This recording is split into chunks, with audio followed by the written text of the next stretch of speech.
Bonjour à tous, bienvenue dans La Pub à l'oreille. Je m'appelle Clémence, je suis content spécialiste et professionnelle du décryptage. Et je suis Philippe, je suis spécialiste des sujets d'innovation. Dans ce podcast, proposé par TF1 Pub, on aura pour mission d'explorer, en moins de 10 minutes, un sujet qui agite notre secteur, de l'expliquer et d'en exposer les enjeux. Et tout ça sans jargon. Je vais faire de mon mieux. Vous avez entendu parler d'une télé segmentée ces derniers mois et n'osez pas dire autour de vous qu'au fond, vous ne savez toujours pas trop ce que c'est. Ou au contraire, vous êtes à fond sur le sujet depuis sa sortie il y a 1 an et vous attendez de savoir ce qu'elle a dans le ventre. Eh bien, ce podcast est fait pour vous, puisqu'en 10 minutes, on vous expliquera ce qu'est la télé segmentée, où ça en est, qui sont ses plus grands fans, et puis surtout, on vous dévoilera la toute première étude d'efficacité sur le sujet, le tout avec mon acolyte Philippe. Bonjour à tous. Bonjour Philippe. Avec le recul, est-ce que tu peux me dire, la TV segmentée, ça a vraiment changé la donne ? Oui, ça a vraiment changé la donne. Déjà, c'est une réalité. C'est-à-dire qu'aujourd'hui, 2 foyers français, un à Paris, un à Marseille, qui regardent la télé au même moment, ne verront plus forcément les mêmes pubs. Donc ça, c'est tout nouveau. Ça a été mis en place sur les antennes du groupe TF1 en janvier dernier, donc il y a un an. Donc c'est le bon moment pour faire un premier bilan.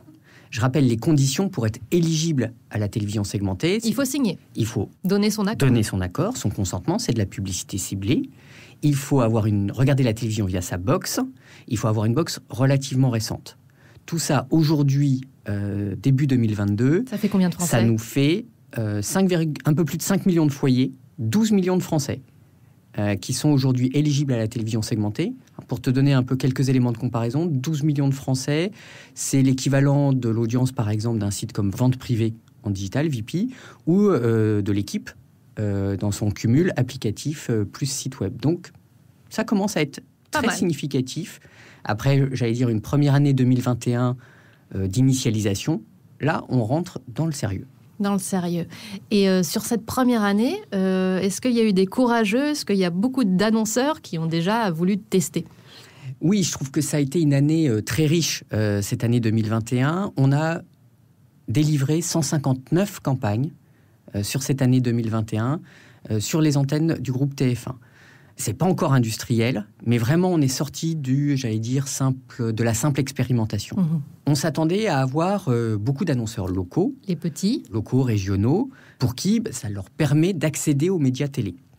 Dans les faits, c'est plus équilibré que ce qu'on pensait, puisque si je te donne les grands chiffres, 55% a été du chiffre d'affaires télésegmenté chez TF1 a été réalisé par des annonceurs locaux régionaux, mais 45% a été réalisé par, les grands annonceurs traditionnels, plurimédias, ceux que vous voyez en télévision d'habitude. Ah oui, c'est une quasi-égalité en fait.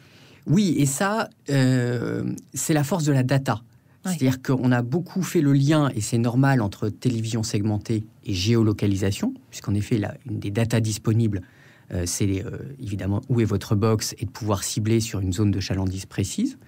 Mais c'est aussi toute la data déterministe de qualité fournie par l'opérateur. La typologie du foyer, les centres d'intérêt, et y compris une data qui a beaucoup de sens pour les gros annonceurs télé, que sont le fait de pouvoir identifier des petits consommateurs télé. Est-ce qu'on peut rappeler justement ce que c'est un petit consommateur télé ? Oui, alors par définition, tout le monde ne regarde pas la télévision de la même façon, avec la même ampleur. En moyenne, je rappelle, les Français regardent la télévision plus de 3 heures par jour. Tout le monde n'est pas dans ces niveaux d'audience. Et donc là où c'est très intéressant pour les annonceurs, c'est de savoir, est-ce que la personne qui va regarder là ma publicité, c'est quelqu'un qui regarde beaucoup la télévision, donc potentiellement que j'ai déjà pu toucher via mes campagnes télévision linéaire, ou au contraire, est-ce que c'est quelqu'un qui regarde la télévision 1 fois par semaine, 2 fois par semaine ? Et là, beaucoup plus difficile à toucher et donc beaucoup plus d'intérêt et de bénéfices pour les annonceurs. Et depuis peu, on a des preuves. TF1 Pub et Orange Advertising ont une étude d'efficacité sur le sujet. Nous avons développé avec Orange la toute première étude d'efficacité média de la télévision segmentée. Eh bien, je te propose d'aller écouter un décrochage justement pour en savoir plus. Bonjour Béatrice L'Hôpitalier. Bonjour Clémence. Béatrice, vous avez piloté cette toute première étude d'efficacité de la télé segmentée en France pour Orange Advertising. Alors, comment est-ce que déjà cette étude, elle a pu être possible ? Alors, cette étude, elle a été rendue possible via l'analyse des logs des décodeurs télé des foyers qui ont donné leur consentement. C'est le point de départ, et c'est grâce à l'analyse de ces logs que l'on peut, dans un premier temps, identifier les foyers qui ont été exposés à la publicité de la campagne linéaire. Et dans un deuxième temps, on va identifier les foyers qui ont été exposés à la campagne de télé segmentée.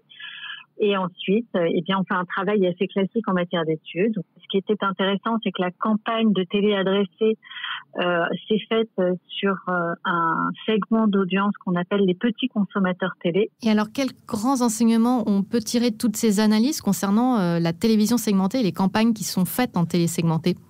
Alors, ce qui a été constaté dans cette étude, c'est qu'il y a une réelle complémentarité entre la campagne de télé segmentée et la campagne de télé linéaire, et que la campagne de télé segmentée, elle va permettre d'aller chercher, d'aller toucher des foyers qui sont moins susceptibles d'avoir été exposés à la campagne linéaire. Et donc finalement, l'étude que l'on a réalisée avec TF1 a permis sur ce sujet, sur ce cas en particulier, de montrer un reach incrémental de 5 points d'apport de la campagne télésegmentée versus la campagne linéaire.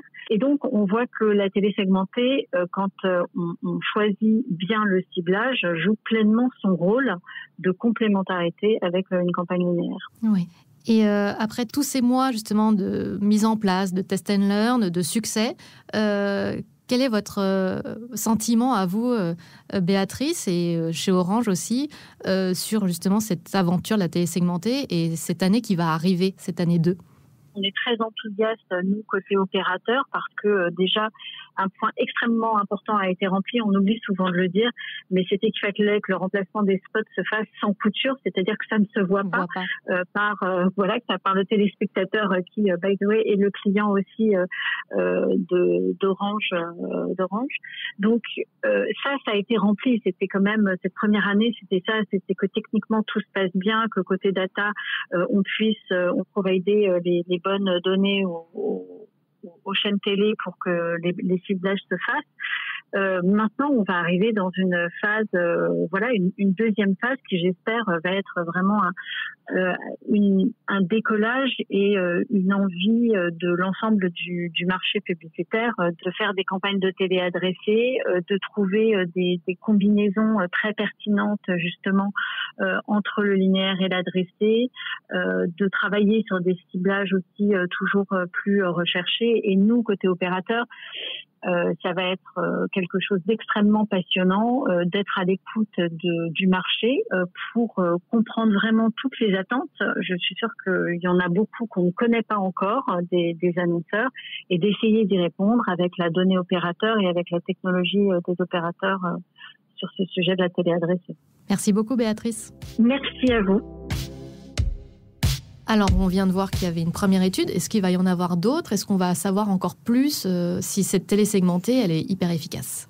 Alors oui, c'est bien sûr un de nos objectifs prioritaires sur cette année 2022. L'étude qu'on a menée avec Orange, qui est limitée évidemment au parc de box Orange, on voudrait la mener en multi-opérateur et du coup se rapprocher le plus possible d'une couverture additionnelle nationale. Mmh.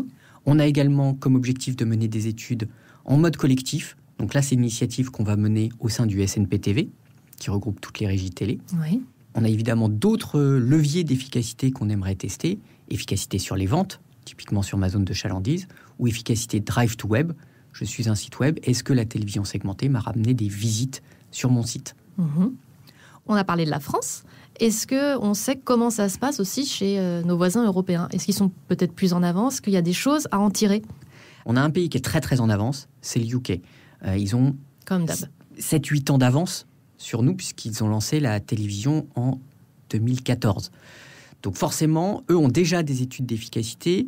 Et c'était intéressant, ils avaient fait une étude d'efficacité sur la pub locale qui montrait qu'à la fois, elle avait une mémorisation plus forte. Évidemment, c'est une publicité qui va vous concerner un peu plus parce qu'elle parle de quelque chose près de chez vous. Et aussi même qu'elle diminuait le taux de zapping. L'autre étude, là, elle est toute récente. Ce sont nos amis belges qui, eux aussi, sont en déploiement de la télévision segmentée. Ils ont à peu près 1 an, 2 ans d'avance sur nous. Et là, c'est Proximus et RMB, donc les acteurs belges, qui ont fait une étude qui se rapproche de la nôtre sur l'apport de couverture. Donc on voit bien que tout le monde creuse un peu les mêmes sillons et que la télévision segmentée comme levier de couverture additionnelle, ça va être un des grands sujets 2022-2024. Donc on peut dire qu'on n'est encore qu'au début, qu'au balbutiement et que tout est à venir. Oui, parce qu'on l'évoquait, il y a l'initialisation qui va continuer de progresser. De plus en plus de Français ont des box. La fibre va aussi contribuer. L'installation de la fibre à accélérer notre parc éligible. Aujourd'hui, on a 20% des foyers français. Notre objectif avec les opérateurs, c'est de monter à 30-35% des foyers français prochainement. Ensuite, on va déployer sur de plus en plus d'inventaires. Le Prime n'est pas encore complètement accessible en télévision segmentée. Il est uniquement sur les box Orange. Il va arriver sur l'ensemble des opérateurs. De déployer plusieurs spots par écran. Pour l'instant, on peut décrocher un seul spot par écran publicitaire. Donc tout ça va contribuer à donner plus de masse, plus de volume, plus de taille critique à la télévision segmentée et aussi, du coup, plus de possibilités d'études et d'efficacité. Eh bien, merci Philippe et merci à tous nos auditeurs.